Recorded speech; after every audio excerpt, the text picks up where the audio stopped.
All right. Mic check. Good. So I'm Max Ceron. Max Ceron, CWBA Association Welding Podcast. Podcast. Today we have a really cool guest. Welding Podcast. The show is about to begin. Hello and welcome to another edition of the CWBA Association podcast. My name is Max Ceron, and as always, we are looking for the best representation out there for this beautiful welding community that we call here in Canada through the Canadian Welding Association. Today, I have a wonderful guest, Agata Derda, who's coming to us from here in Ontario, but we're going to discuss the winding journey of her career. Agata, how are you doing today? Oh, hello, Max. I'm doing very well. Thank you so much for having me over and to be participant in this wonderful experience. You know, it's interesting. As soon as we went online, we should have started recording because we already had a great conversation before we even started the show. Yes, you're so easy to talk to. I really appreciate you already. Yes. Awesome. So I should start with Dobre Dien. How are you doing? Dobry dzień, yes. Or rather, dobre, yes. I'm doing great. We have pretty nice day here in Cambridge today, and I've been, going out and then doing things around my house today. So it's sort of like a loose day for me, which I always appreciate when I have those. Good. So people that are listening right away are going to say, "Hey, she's got an accent. She's got an accent." And I said to you, "Dzień dobry, dobry dzień." I grew up with a friend from Poland, so you are yourself from Poland, correct? Yes, I'm Polish, but my accent, I was told many times, is pretty tricky to guess because I learned my English in Ireland. So there is a twist. So let's start with where you were born. What town were you born in? Okay, so I was born in relatively big city considering Polish standards. It's called Wrocław, and it's around a million people. It's southwest of Poland, and I basically grew up there and lived until I was 24. Okay. Or 25, I think. I was 25 when I think I was 24, I'm sorry, when Poland entered European Union, and year after a bunch of countries opened up borders for Polish workers to emigrate. So this was sort of my chance to go and make myself a better life somewhere. Mm-hmm. At the time, Poland had around 20% of unemployment rate. So I had a job. What were you doing in Poland at that point? 24 years old, you were already working or studying, I was working. I was just, I had actually a bunch of different jobs, but I was mostly a cashier somewhere in one of those, big stores. One of the funniest jobs I ever had was actually roller skating in one of those stores. This was a thing in the 90s. And it was, I remember.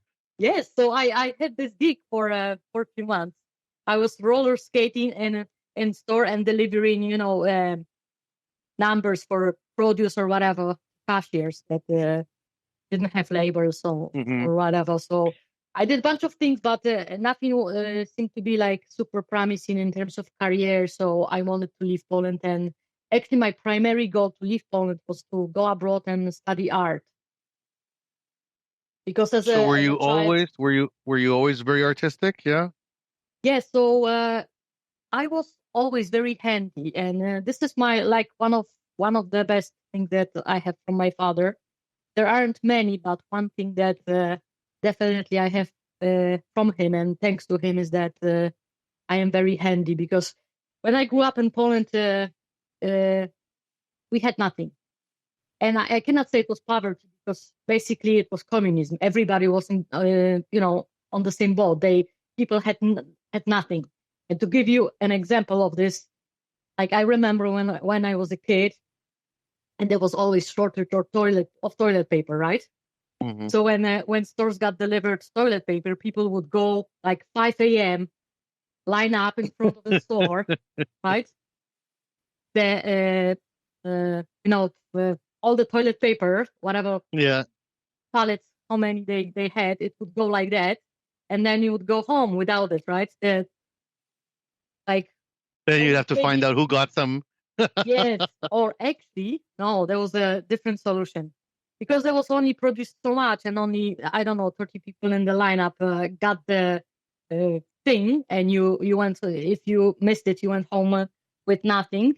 We used the newspaper, right? So there was Newspaper, always yeah. a basket with newspaper clippings, and you had to, like, you could catch up on your news reading, and and then use this, because there was no other option, right? So, and this was it was like that with everything, right? So, not we didn't have like art materials that kids have right now, or I have access to, or building materials, nothing. Mhm. So my father, because of this, was very resourceful, and he always found a way to make something out of nothing, and he sort of inspired me to be the same. So when I was a kid and I was invited to a party, a birthday party, of course I didn't have money to get anything. There was not much to Yeah. get, so I was making gifts for people, right?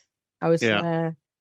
so I started being handy and artistic very early in my life, and also I had an uncle that inspired me, because he was the one artist in the family that, because when you don't have this example in your life, it's very hard for you to even think that, oh, I'm going to be an artist when I grow up. But Yeah. I did have this example. I had an uncle that was wonderful artist. Of course, as a kid, I did not understood that he was also extremely poor. Right, so I didn't think about Yeah. the consequences of pursuing this type of career. But early on, I was like, art and making something. This is my thing. I'm gonna pursue Mhm. this. So, but I couldn't do it in Poland later too, because of the money issue, and because of the prospects, and because of all of this. So I went to Ireland, and I started pursuing So BFA. why Ireland though? When you're looking at all of Europe and you think that you are an art lover and you love art, when I think of art in Europe, I don't think of Ireland necessarily. I think of like France or Italy, or like Yes, these. absolutely. No, you're right. You're right. But everywhere, like because I grew up sort of like poor, and actually I'm the only person in my immediate family that ever pursued like a higher education. Education, yeah. Like, I didn't have much to fall back on. Like, I didn't have much or many examples. And when I mentioned to my lovely, beautiful, loving friends that I'm thinking of going abroad, they said, "Don't go. You're just gonna go end up in a factory, and you will, it's gonna be hard. It's too risky. Stay put in Poland. It will get better." So I had to I was on my own in this decision, right? And I had to sort of figure out, like, what's the least risky thing, or what's the best potential sort of option for me to succeed. Yeah. Not to go back to Poland and say, "Oh, you were right, guys. This was a no." So the simplest way was to move to a country that has English as a second or a primary language. Mm-hmm. And for those reasons, there were only few choices left in Europe, right? I didn't want to go to UK, because UK was at the time really saturated with Polish people already. And they were having problems too. Exactly. And Ireland was welcoming. And my English was actually very, very, very, very basic at this point, right? So I needed to go somewhere where they were desperate for people to work. Because I had, in my idea for this was like a sort of like long-term plan. Let's just move somewhere. Right? You're not planning on going home. Exactly. So, like, I'm going to move somewhere where they welcome me, right? Then I will start learning English by default, because I have to. I will have some money so I can pay someone for extra lessons, right? When I improve and I have all of those ducks in a row, then maybe I can sign up and start studying, right? So this was my idea. And then when I finish studying, we'll see. I just planned it for a few years. And this is what happened, right? I went to Ireland, started working elsewhere in a shop as a cashier. And then we had this board for like local news. And this was small village in the middle of Ireland. There was nothing there. I was gonna say, like, where in Ireland did you end up? Yes, You know? well, it was the village is called Abilix, and it's in County Laois. Mhm. And at the time, there was only one grocery store. Okay, few churches, 10 pubs, 2 banks. That's it, and bunch of houses. So everyone knew each other. Blah blah blah. So we had this board for local news or where what people had were looking for or whatever. And I posted a note on this board that I'm looking for someone to teach me English, right? To be my English teacher. And one time this woman came and for a few days after, and she was looking for me and we started chatting. And she's like, you know what? I'm also an immigrant and I will gladly help you learn English. She was actually an English teacher as well. And you don't have to pay me. Just come to my house and help me like clean the house or help me with house chores. So this was like amazing because I could go and hang out with her. Not only she was teaching me like grammar and all that, but I also could be chatting with her those several hours. And make a friend too. And like, you're new, right? Yeah. Exactly. And make a friend. And what happened was like second meeting of ours or something, she says, like, we started talking like, what's your plan, blah, blah, blah. And I say, I love art. And she's like, oh my God, my husband is a painter. He's like professional landscape painter, pretty well known in Ireland. I love art and I appreciate artists so much. And she took it upon herself to help me to get accepted to the school in Ireland, right? To the school I picked. So I don't think I would start school as soon as I did, like only a year after I went to Ireland, if it wasn't for her help. Believe it or not, we are still in touch, even though that's awesome. It's been like 17 years, right?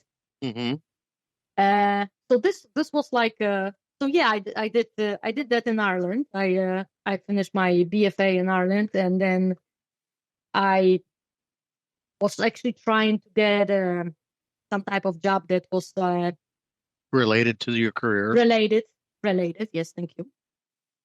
Or that gave me like artistic or some type of creative freedom. But this was also very hard because at some point I realized that Ireland is too small. It's a small country, yeah. Yes, it's a small country, and even though I was studying in Galway, which was much bigger obviously than the village I first started in, it was still pretty small. And then we figured, my partner and I partner I'm still with, we decided we are going to move somewhere else. All right, so let's back up. I got a couple questions right now. Okay, yeah. So first of all, going from Poland to Ireland to this small town, how much of a culture shock was that first step?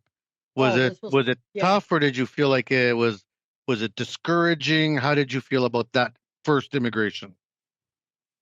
It was like all array of different feelings and emotions at different points during my 6 year of stay in Ireland, because the cultural shock was enormous. Irish people, they're in so many ways very similar to Polish people. Like, we like to drink, we like to have fun, we like to joke, but in terms of like social expressions, there is actually very little overlap. Yeah. Like, to give you an example that might be a little bit weird, but I like weird. Okay, good. This is something I noticed because I worked as a at a checkout, right, in Poland, like as a cashier, and then I started working as a cashier in Ireland. So I had this opportunity to compare those two, right? So in Ireland, it's very rude not to look for change when you're paying for shopping. And this was like, when I did that, let's backtrack. When I did that, people still use change. right? Yeah, yeah. And money. It was not as popular to use credit card, right? So people mostly use the change and money to pay for their groceries. So in Poland, if you had to pay, 11.23, it would be rude to give someone 20 without even pretending that you're actually looking for this change to give them that 23 cents or whatever, right? Yeah. Just a cultural thing that exists in Poland. I don't know that this was then. I don't know how now, but in Ireland, completely opposite. You don't want to be holding back the queue, right? And it's called queue, not line. Yeah. You don't want to be looking for your change and hold up the line. You just give you whatever you find in your wallet, like Get out of there. thing, Yeah. and get out of there. Yeah. And then you sort of like quickly gather your change and you're out the door. So very, very simple thing like that. Another thing, Polish people are very straightforward and we sort of resemble Germans in that way more than anybody else in Europe. Like, because we think if you're beating around the bush too much, you're wasting somebody's time, right? So you should communicate whatever is necessary directly, the quickest, to the point, right? And this gave me a lot of problems at the beginning of my career in Ireland, because this is the most rude thing there is in Ireland. You cannot approach somebody without engaging in small chit chat about the weather first. Yeah. How are things going? How's the wife? Or blah blah blah. Yeah. Or oh, how freezing today, or how cold. This is a must. You cannot go straight to the point. It's it's the meanest thing somebody can do to you. So. And then the other question I had is, you were coming to the end of your Irish stay. You went through your college, you went to for fine arts, which I have a daughter that went through fine arts. She is a music teacher now. But wow. So I know the fear of going to school for fine arts, because there's very few jobs you can do with a fine arts degree that will pay well and that are in your career, that are actually related to whatever you did, whether it's visual arts or music or whatever it is. So you're finishing this and you're about to embark on the scary part of your next stage that we're going to get to. But you said you were going with your spouse. So did you find a spouse in Ireland, or did you bring one from Poland? Actually, this is we were told a very romantic story, because we actually met on the way to Ireland. In the plane? On the bus departure, thing. Oh, yeah. Bus station, yeah.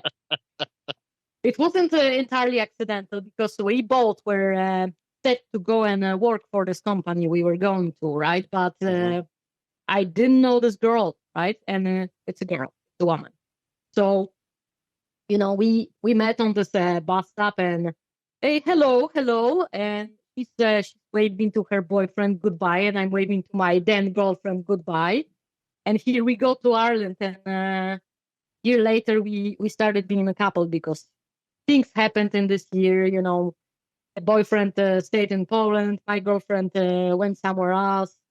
Complicated again, but we stuck around since then. So we basically met on the way to Ireland, and we've never separated since then. So you and your partner had partners, left partners, found each other, and did both of your ex-partners become partners?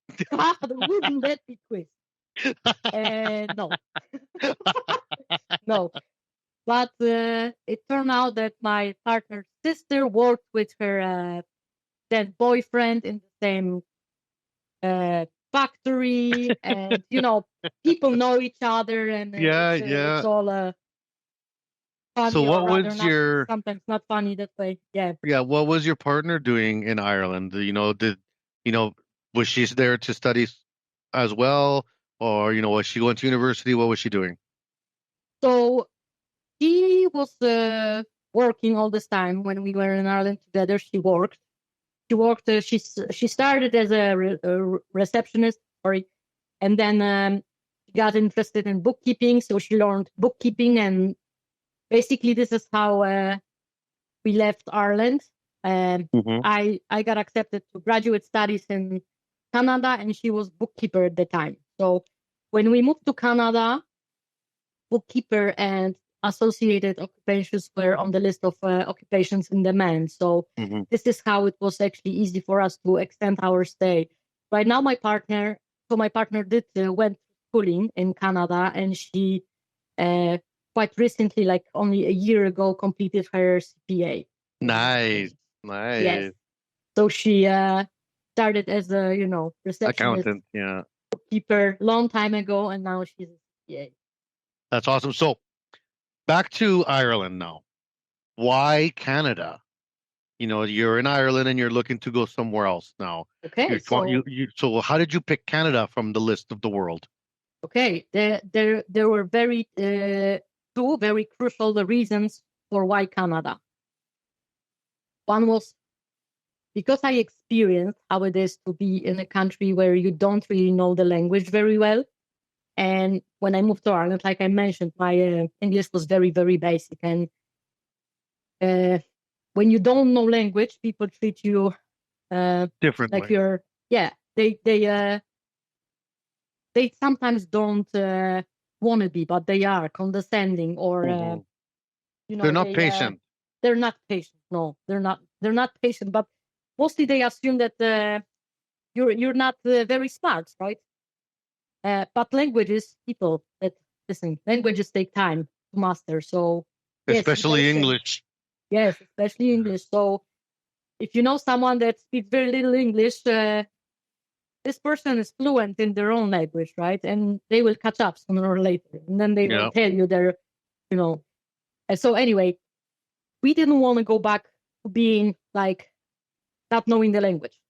So after 6 years in Ireland, we knew English pretty well, and we decided we have to again now pick a country that has English as a primary language, Hmm. so we don't have to start over.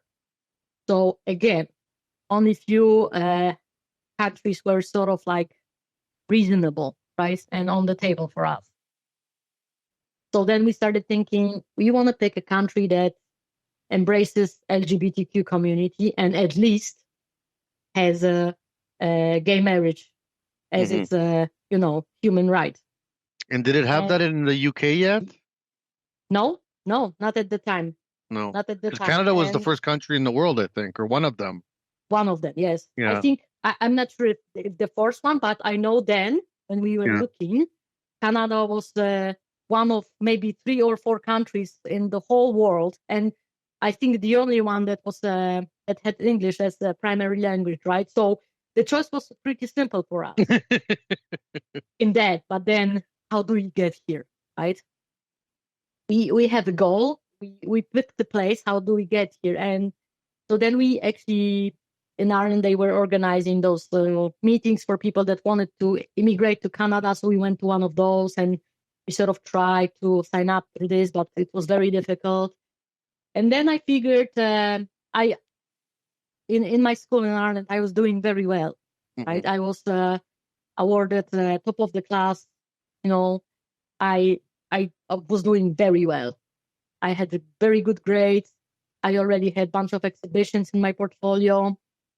So I knew that if I apply maybe for master's degree somewhere, this is the way for us to move. Mm. So we picked a bunch of places in Canada, a bunch of universities, and University of Alberta was one of those places.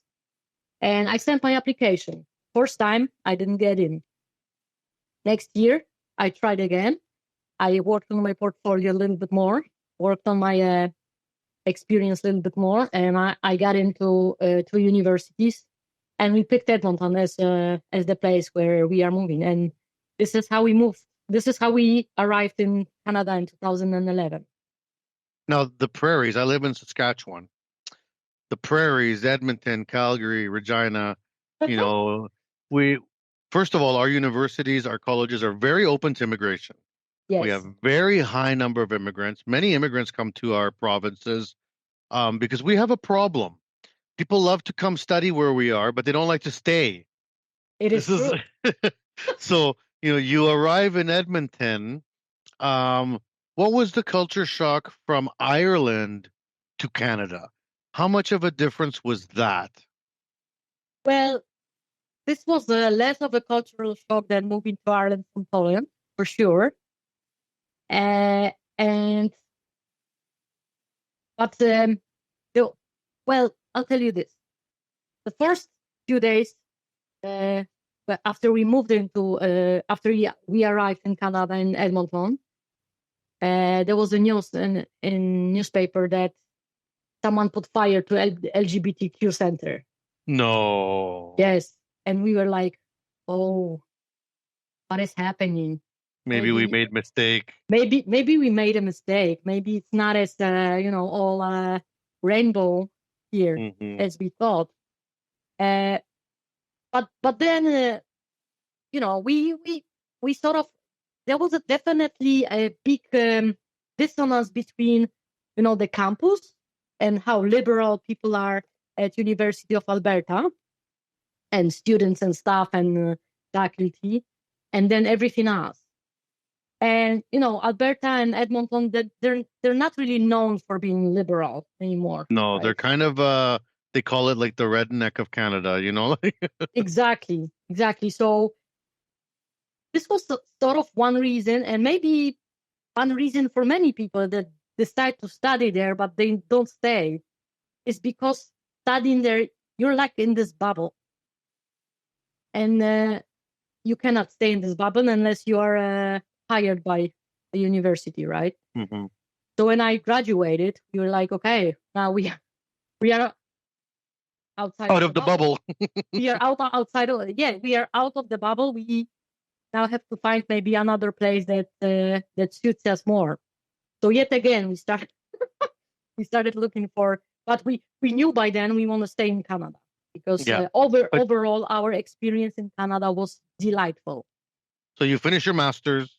Mm-hmm. She's working away, making money. Yep. So things are okay. Yes, things are okay.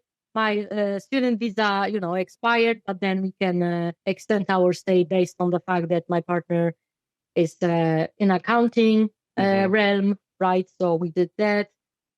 The first thing when we could, what we did was to apply for permanent residency. And all of this is happening sort of, and we try to figure out where to go. We are deciding we're going to hit Toronto. Why? Because, it's Toronto, because then after I graduated, again, I found myself in a situation where I tried to look for a job that actually is related to my studies. And I tried to make art, and I get a lot of positive feedback and a lot of recognition. I win some awards, I have some exhibitions, but it's still not enough for me to support myself. I still need my partner to support me, and I don't want that. I want to be contributing, right? So we're thinking, let's move to Toronto. Bigger center, more people. Yeah, more people, more opportunities. Maybe we'll get lucky there. If not, at least we'll be closer to our families in Poland, right? Mm-hmm. Because traveling from Edmonton was like a 12-hour journey, right? And there's a big Polish community in Toronto too. Yes, but this was never our primary region to move anywhere. Because initially we moved out of Poland sort of to get away from culture. Yes, Polish people are not known for being extremely open, or more so they're known for being homophobic, right? Yeah, which is sad for me to say, and I sort of make fun of it, but it's really kind of sad. But we wanted somewhere where we felt, embraced, safe, right? Most of all, we wanted to be somewhere where we felt safe, like we can just be ourselves and just be normal, just be free. Yeah, just be free. And you know what? That moment when we got our Canadian passports, like we were both crying, like, "Oh my God, this is freedom. This passport is freedom," because you can go anywhere, you can do anything. Exactly, and you never have to go back to Poland if you don't wanna, right? Yeah. So So yeah, we moved to Toronto. I had a bunch of odd jobs there as well. And what happened then? Let's see. Okay, so Well, at this point, have you guys got married yet? hmm, Because I feel like we missed a wedding there somewhere. we did sign a partnership in Ireland in 2007, Mhm. and legally now, because UK has marriages, we could make this certificate to be our marriage certificate, but we would have to go back to Belfast and tell them to switch it to marriage, which we haven't gone to Belfast since, but if we ever there, we might just do that. Yes. Well, you don't want to have a big wedding here in Canada? No, we are not that big on big shiny things. You know, Oh, we are pretty modest people. So even for our partnership signing, celebration, we only had closest friends. There were only 13 people. My parents didn't come, even though they were invited, because they were never really supportive of that much. But my partner's parents arrived for this, and my brother did come, and he's a very loving brother, so he was good. there. Yeah, so we had that, and this was our sort of like a wedding Yeah. celebration type of thing. So Well, that's too bad. I was hoping I would be invited to the wedding. okay, if this ever happens again, I'll keep it in mind. Not Okay, to be perfect. Good. invited. I would. Okay. I love weddings. You love weddings? Oh my god! I my do. I God. love weddings. Okay, I sort of don't like weddings. So I love weddings so much. I've been married 2 times. oh, okay, congrats. Okay, yeah, that works. That works. Yeah. So you get to Toronto, you move in. You know, your partner, she finds a job right away, bookkeeping.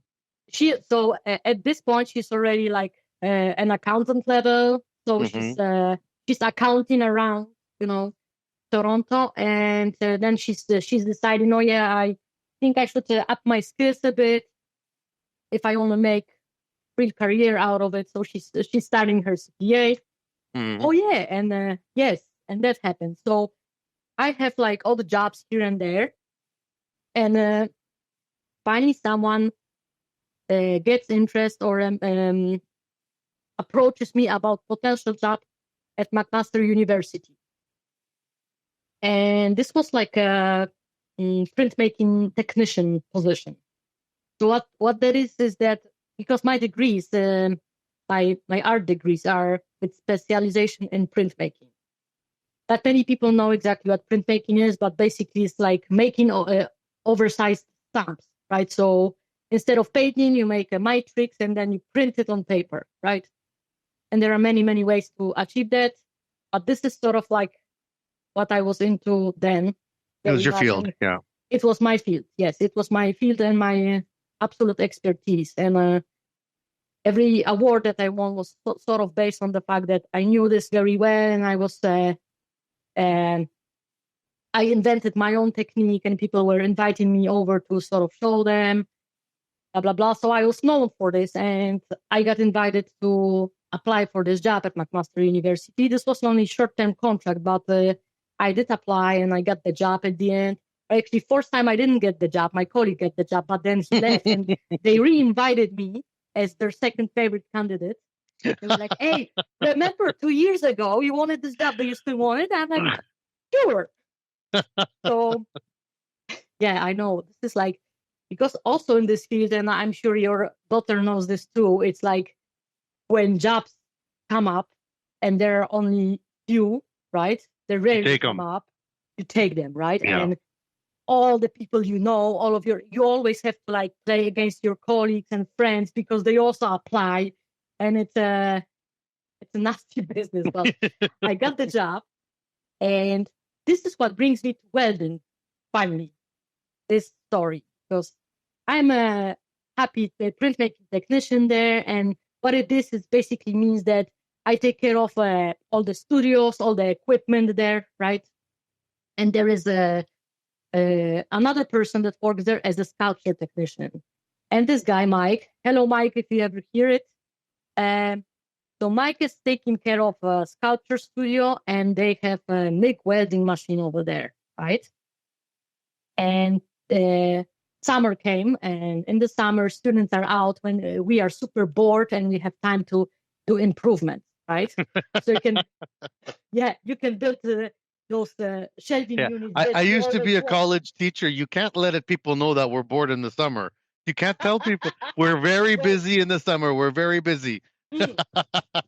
Okay. In our case, then we made ourselves busy.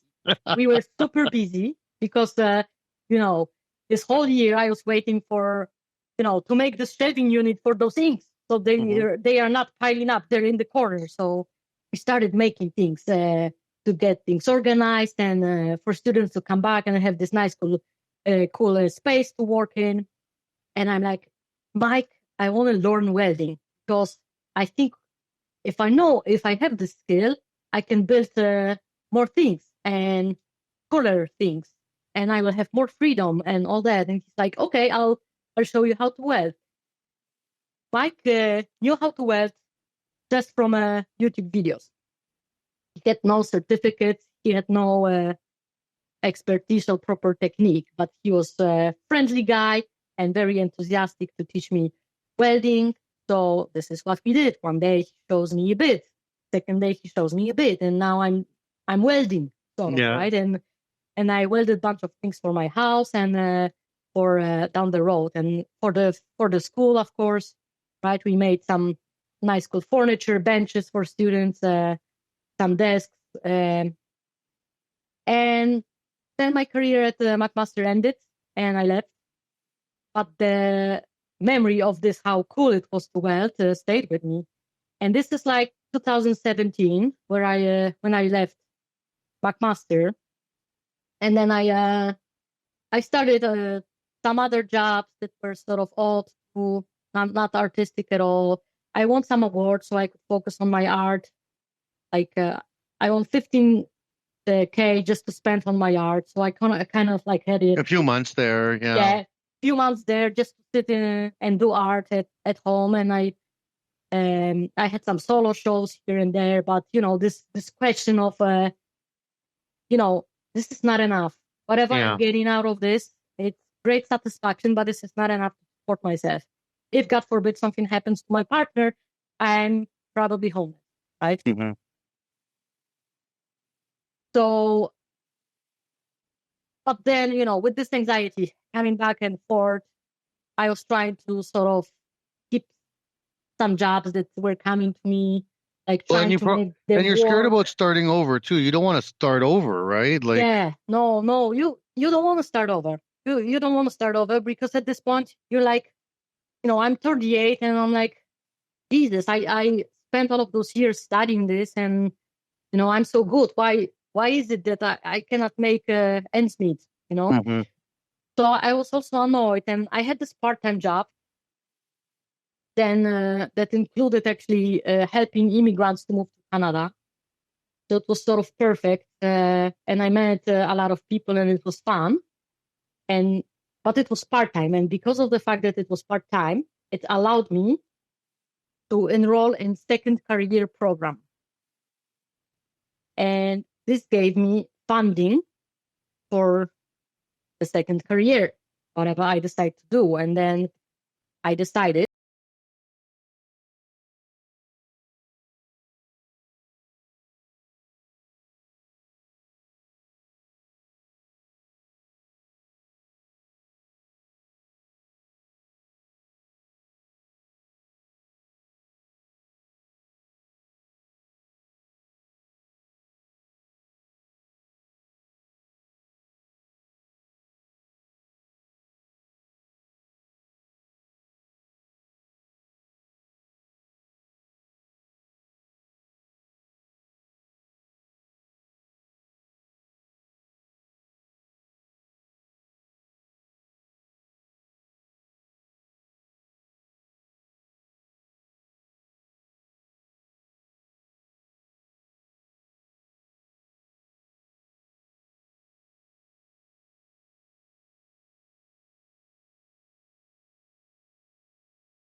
because I'm a woman, right?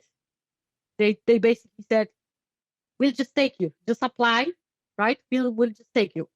Mm-hmm. And there was one black guy in the group where we were sitting there, and they basically targeted us. They targeted me and targeted him because they wanted their diversity. Diversity, right? yeah. Yes. So they were like poking at us, just apply. We want you. We want you. So this was actually first time I experienced that my gender is actually helping me in anything, So this was very nice feeling. But because those opportunities required a lot of travel, I decided not to take those. Mm-hmm. I applied for a job at Tiger Cut when I was still in school, and I got it with no problems because the market is open to welders. So It's if you're crazy right now. it's crazy. If you're listening to it and you're wondering whether welding is a potentially good path for you when it comes to job security and all that,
that I'm like a welder because I know what Lee knows, right? My teacher, like those guys, they know so much about this. Like I just know the tip of the iceberg that is there, right? Mm-hmm. We had the second class that was in the school was pipe welding, right? Mm-hmm. Holy moly, pipe welding. This is like A whole nother level. A whole another level, right? A whole another level. And, that they make those sweats and they go and get x-rays and blah, blah, blah. Like, this is like my tickets, all that I got, like a child's play still, right? So I know something, but I know, and I have great respect for welders that have been welding, years, and they know everything about it, or 90%. It's like I know Mhm. little. I know little. Well, nobody knows everything. I've been welding for 30 years and I don't know everything. Well, but you probably know most, right? Yeah, quite a bit, quite a bit. I mean, that's why Mhm. I guess I work where I work. So, Exactly. And when I did my exams and I got my tickets, it was all fun and games, and I was super proud of myself, right? I have welding tickets. And then I got myself a welding machine, and I have a thick welding machine in my basement, and I started making my things, or like projects on my own without yeah. supervision of my teachers. And oh my God, this I went back to sandbox, like trying to figure, like, because this is separate skill, like fitting, right? This is a completely separate skill, because Yeah. steel has tendency to warp and expand and shrink, and you have to know what you're doing. And my short experience at Tiger Cut was illuminating in this way, because when I went there, I sort of had those tickets, right? But I didn't know how this knowledge actually applies in real life, right? So there you weld humongous parts together, right? And most of them have to be fitted first, right? Then Yeah. packed, and then you weld. And the guy that was training me was a lovely guy. He was showing me, all of those tricks of because he's been there for 30 years. Yeah, you So tack here, then you tack there. yeah, So this moves exactly, here. This is gonna pull here. Yeah. exactly. This is something you won't learn in any school. This is real life welding. Hmm. Now you're making things, right? And they should come together in a certain way. So this is like going back to school all over again. So when I was, when I went to Tiger Cut, and I figured this is not creative enough, right? That's why I quit this job, and I started actually working in renovations, and then I figured maybe I should do a carpentry apprenticeship, because I love learning. That's sort of my thing, that I always want to have more skills Yeah. to be completely sufficient and self-reliant. Now, during all this journey with all Mhm. these skills, are you still thinking art in the back of your head the whole time? So yes and no. Yes, I think about art, because I love art, and I need this creative outlet, and I need to make something that nobody has any. I'm the boss of this thing, right? Yeah. Nobody can tell me how to deliver this, how to tweak it, how to work it. This is all me and my product, and I'm responsible for all the decisions. And I'm also, awarded for everything that comes with it, right? Yeah. So I need this. I need to have this. But then on the side, I have small businesses that are sort of like starting, and one of those is actually welding custom things for people, right? This is my mixed handcrafted Instagram. Guys, I was looking at your Instagram page. There's some Yeah, really interesting stuff there. It's amazing. thank you so much. We are only starting, so this is still sort of naked, this page, but Hmm. I have more projects that I accomplished already that we're gonna post and hopefully start selling. But I want to have like a shop where I can make things for people, and of course, because it's gonna be made for people, they will inadvertently have some control over this product, right? So this I will have to sort of give up my the freedom sometimes for the fact that they want specific thing, and I don't have full control over what it is, right? But that's business, right? But that's business, exactly. But that's Yeah. business, as long as it gives me some money and enough for me to support myself proudly with with integrity and dignity, not breadcrumbs like I had from my art, but something really sustainable, then I will be thrilled to do it, because I do love welding. I do love to weld, and I love problem solve and all that. And Yeah. in this business, I feel like I will be able to do that all the time. And this is sort of like my dream. And this was sort of initially my plan for this, is to learn welding, go and practice something, and then start my own thing. Now, did you also, you said, like I interrupted you earlier, but you also studied carpentry. Yes, I started my carpentry apprenticeship, but it never went anywhere because another artistic opportunity came along 2 months ago when University of Guelph invited me to be their sculpture technician for short contract. So I sort of stopped this, and maybe I'll be going back to University of Guelph as a permanent sculpture technician. But That would be a very cool job. The 2 months I was there, I loved it, and they have big welding slash steel metal shop, and it's amazing. And I would be in charge of it, and I would be in charge of teaching students, basic welding skills. And you could that. teach them properly because you learned properly. Exactly. And the previous guy that was working there knew how to weld, but this was like similar situation, right? I know how to weld. And that's, you know nothing. I know something, so I at least can recognize when the weld is bad. I love that. You know nothing. Yes. You think you're a welder, but you are not. Yes. Have respect for welders. I don't like when people think they, especially when it comes to trades, they think, oh, everybody can do that. No, man. No. And with woodworking is the same thing. People look at something and they think, oh, I can, I just need to drill and table saw and miter saw, and I will do it. No, try it. Yeah, you'll probably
our own. We want to be our own bosses. This could be a dream come true.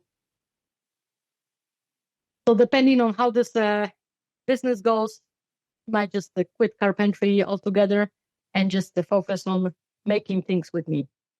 Well, I hope that you guys can get enough business. I mean, there are so many success stories across Canada that I'm sure you can find the space. You know what I mean? I agree. And, when we were doing our research, I know the market is not saturated. And in fact, try to find a welder, like, you don't have to be. You're a welder. But if you are like a regular person and you need a welder to weld you something, it's very hard to find someone that's like out there and doing custom things. Yeah, right? it is. So there is a need for this, for sure. And Maria is not a welder, but she can do other beautiful things. And we definitely can make it work. And like I strongly believe there is a space for us, in the world. Yeah. And where people may find our products are exactly what they need, and we can, not only survive on this, but maybe thrive. Yeah. But at the end of the day, when you're an intelligent and creative person, you have to keep adjusting to whatever happens, right? And I've been doing this, and I'm just so grateful that my path took me towards welding, and being able to do it with the support of a second career program. It would be so hard to do it otherwise, and it was so easy to do it that way. If you're listening to this and you're considering this path for yourself, there are ways to even get training for you free or for with the help Partly of, paid, yeah. or partly, yes. And at the end, you will have a career because Right away. Yeah. People will basically kiss your two cheeks, if you're a welder, and they'll be happy to see you, and you will feel like you're needed. Yeah. At the end of the day, people just want to be respectful or respected and feel Appreciated, yeah. appreciated and relevant, right? Yeah. And this is definitely the career that gives that. The CWB Association is new and improved and focused on you. We offer a free membership with lots of benefits to anyone interested in joining an association that is passionate about welding. We are committed to educating, informing, and connecting our workforce. Gain access to your free digital publication of the Weld magazine, free online training, conferences, and lots of giveaways. Reach out to your local CWB Association chapter today to connect with other welding professionals and share welding as a trade in your community. Build your career, stay informed, and support the Canadian welding industry. Join today and learn more at cwbassociation.org. With your path, and I want to talk about the lives that you build, your partner, not your other partner, the throuple, how this path was, I guess, how it was perceived by each place you went to. You leave Poland, it's not open to LGBTQ. I worked in Russia in 2019, and it's illegal. Wow. It's illegal there. It's right. dangerous. My brother-in-law is gay. I grew up around drag queens and gay people, just the way my family is. And, Awesome. It's just the world I grew up in. So for me, it's very normal.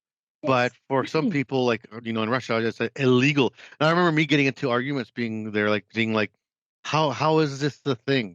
How is this? Yes. How can a country decide that this is wrong?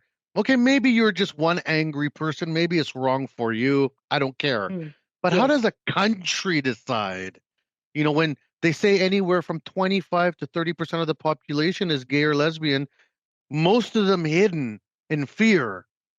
So if you think that in a room of 10 people, there's at least 3 to 4 people in that room that you queer. are that are queer, that you're somehow going to, hurt with your decision, why would you do that?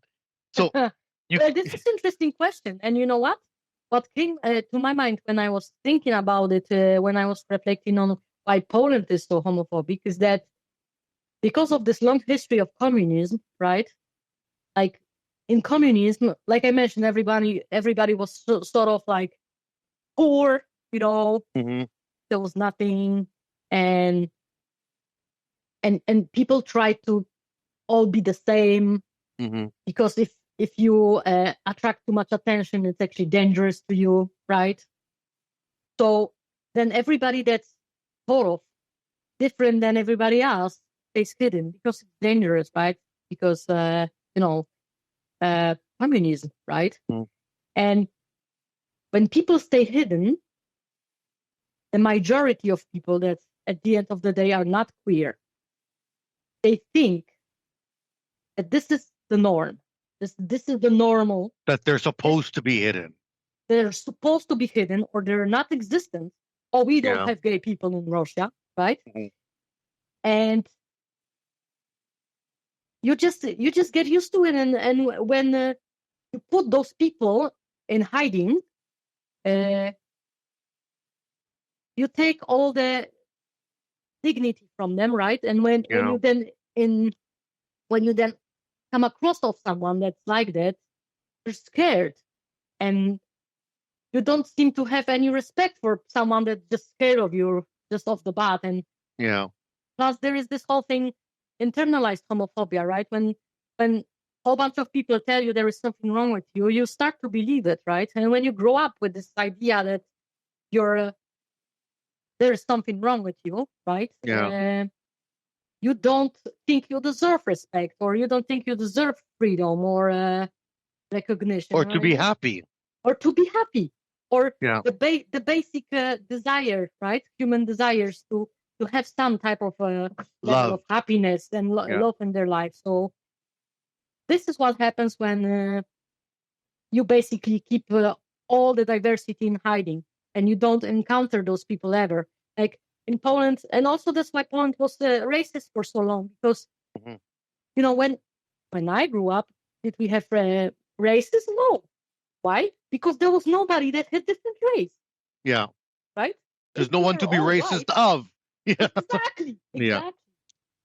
So this is something you cannot see, because those people are not there, and the same with homophobia, and the same with everything else. So when this person shows up, everybody stares at them, Mhm. right, and doesn't know what to do, and then people start looking around and see who will be the first one to do To say something. And Yeah. yes, and who's the first one that usually says something? It's the bully, right? Yeah.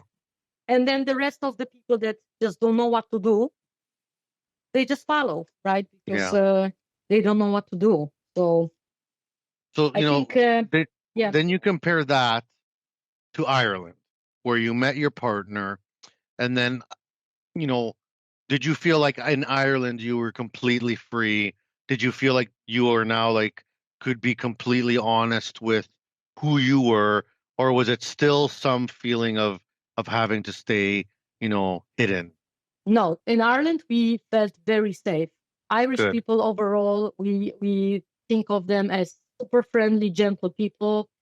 In Ireland, weirdly enough, we felt more that we are immigrants. We are more, we are less tolerated at some point because of the fact that we are not Irish, and not because we are lesbians. Right. And this was That also was like above that list. Yes, yes, that was definitely above, because Irish people are very Nationalist.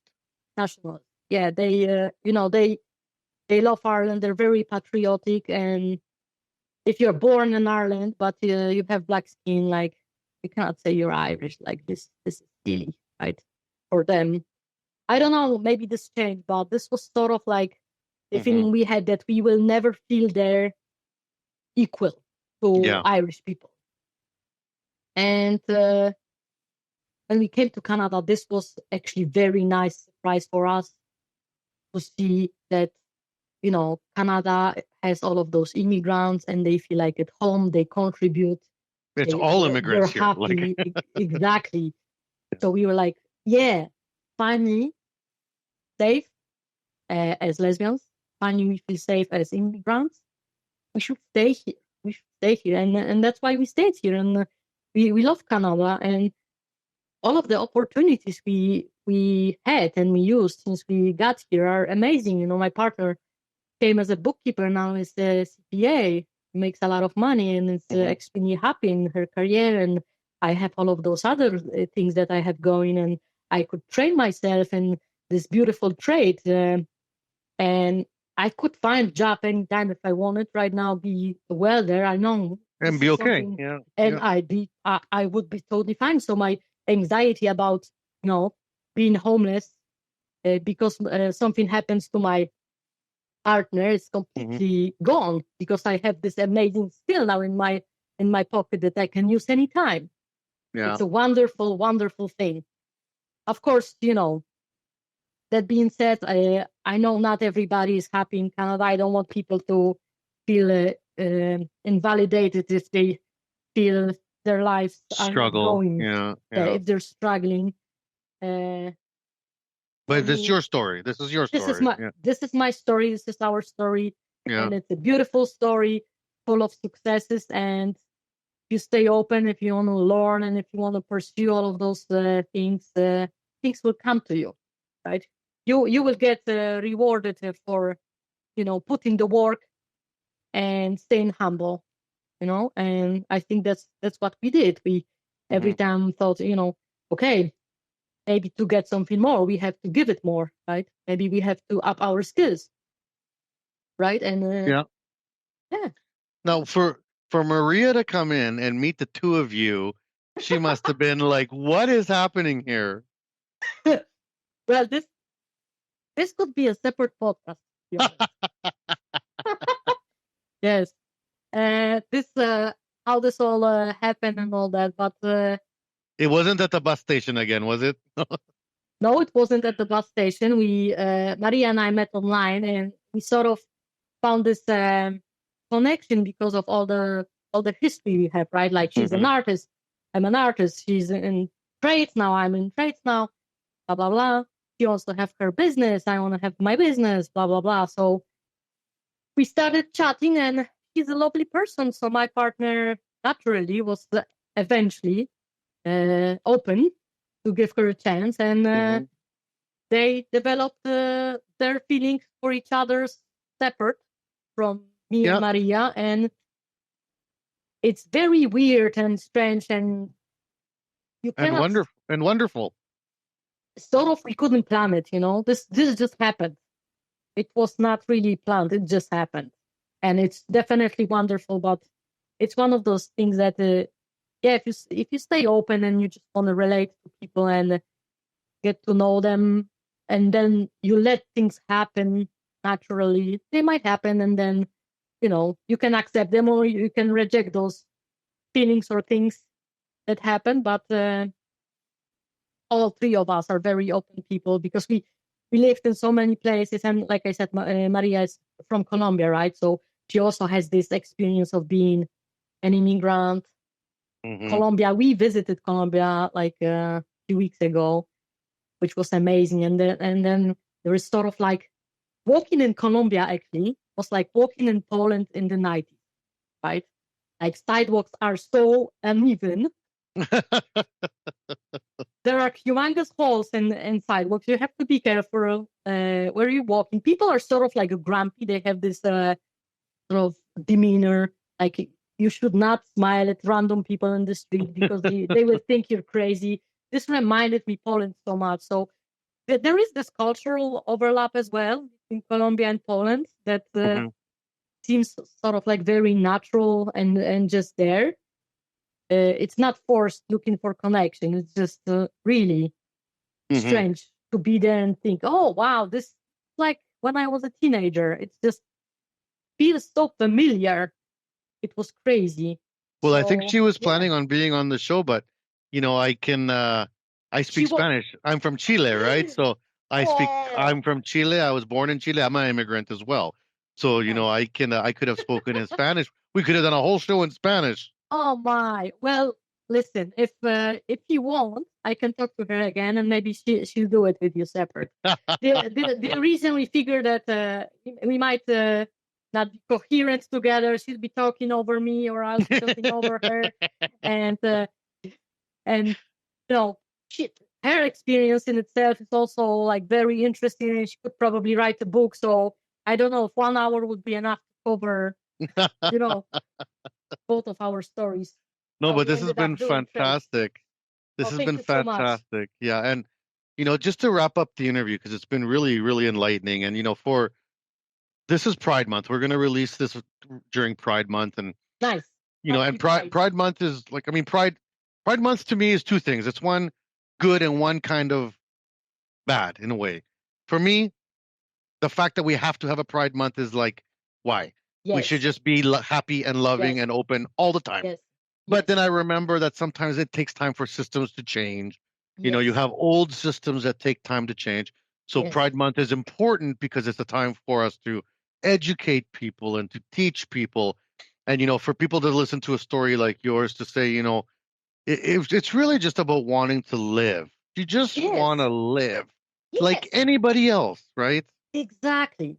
At the end of the day, whether I'm a woman, lesbian, or whatever, live in a trouble, I'm not that different from the average guy that walks on the street and just wants to be happy and wants to do his thing and be respected and be, feel relevant and all that.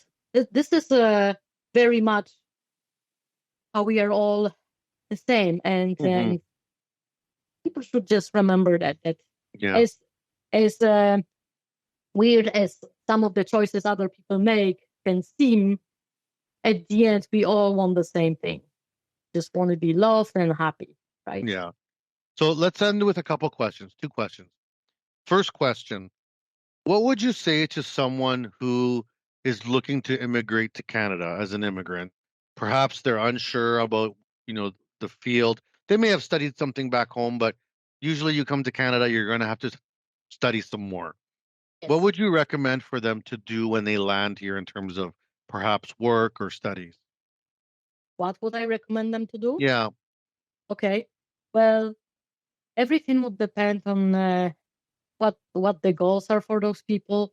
But even working for this company that was bringing immigrants to Canada, like, you're forced to actually this is good because Maria's friend is living with us. She just moved to Canada like a month ago, and we figured we'll help her with accommodation because it's so hard to get, to first get secure accommodation when you come to Canada, right? Because Yeah, it's expensive. Yeah. it's expensive. You need a job, you need references, blah blah blah. You need bank account, Mhm. all of this. Before you have all of those things, you have to stay somewhere, right? And feel safe. So what we did, and this is maybe good suggestions for some people, is when we were moving to Canada, we basically Googled the rooms for rent, and we found this delightful gay guy, Travis, at Cassin, right? We started living with him immediately when we arrived in Edmonton, and this was an amazing experience because he's Canadian. He could introduce us to this culture. He could show us, the ropes, everything. So having this type of entry point is great. If you can get contact with the community, someone you would relate to, whether it's a LGBTQ member, if you are also LGBTQ, or if it's, I don't know, someone from Chile, if you're Chilean, Yeah, right? your culture. Yeah, yeah. Exactly, your culture, your language. If you can sort of find people that can help you and explain things to you, right? Do this. A lot of people do deep dive research into like, what should I do for the thing when I arrive in Canada, right? You need SIN number, you need bank account, you need this and that, you need health insurance, right?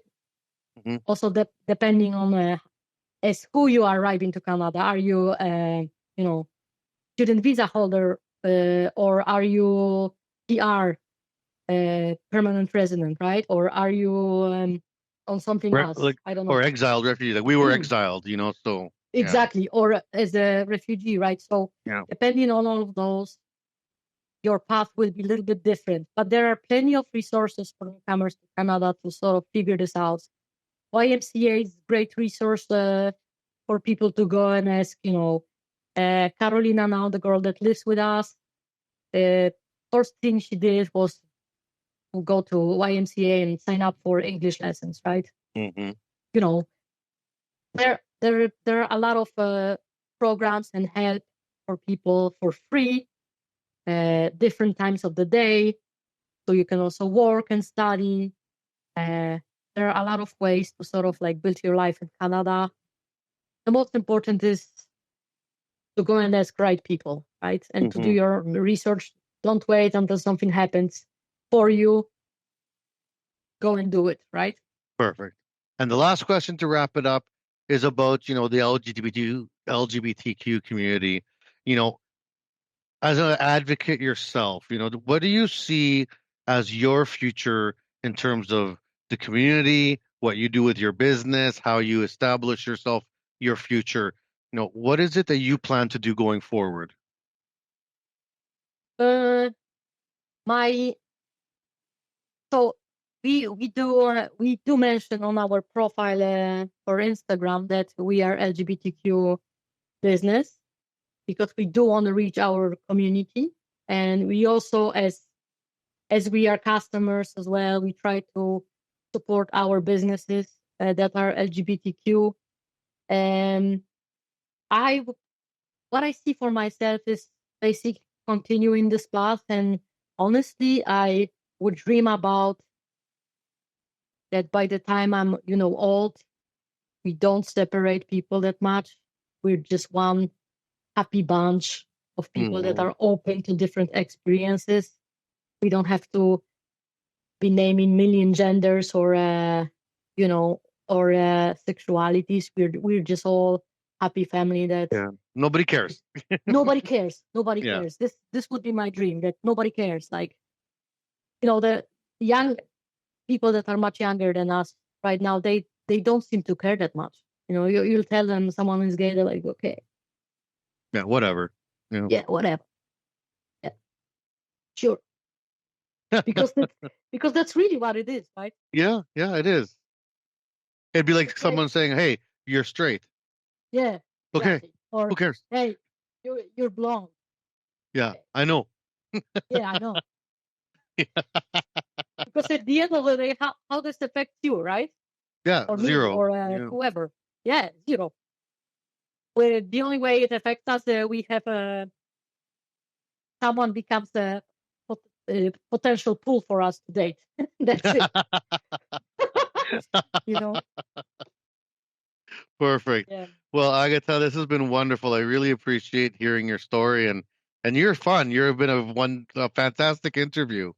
Oh, lovely. Thank you so much for saying that. I was sort of nervous, and I'm happy how this turned out, and I hope it's gonna be nice listen to some people, at least something entertaining, no? Yeah. Any shout outs for anybody? You want to say hello or send anybody any shout outs? I definitely want to say hello to my two beautiful partners, Maria and Alexandra. I love you very much. I also want to thank again Lee and Randy, the guys who taught me welding. This beautiful, amazing skill that every time I weld, I appreciate more and more. And everybody, and there is a whole range of people that help me, keep helping me every day. My neighbors, people from my community. I'm just so grateful to every proof of kindness or something that I get every day. I'm just so grateful for my life in Canada. I'm delighted. Thank you so much for having me again. And yes, good luck with the next one, I guess, right? You bet. Thank you very much. Thank you so much, Max. Thanks. All right. Bye-bye. And for all the people that have been watching and following along and being a part of this, please, check out the Mixed web Instagram page, Mixed Handcrafted on Instagram.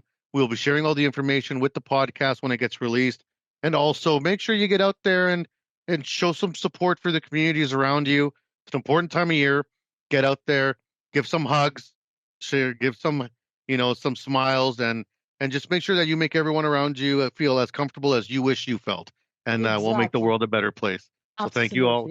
Keep downloading the episodes and stay tuned for the next one. We hope you enjoy the show.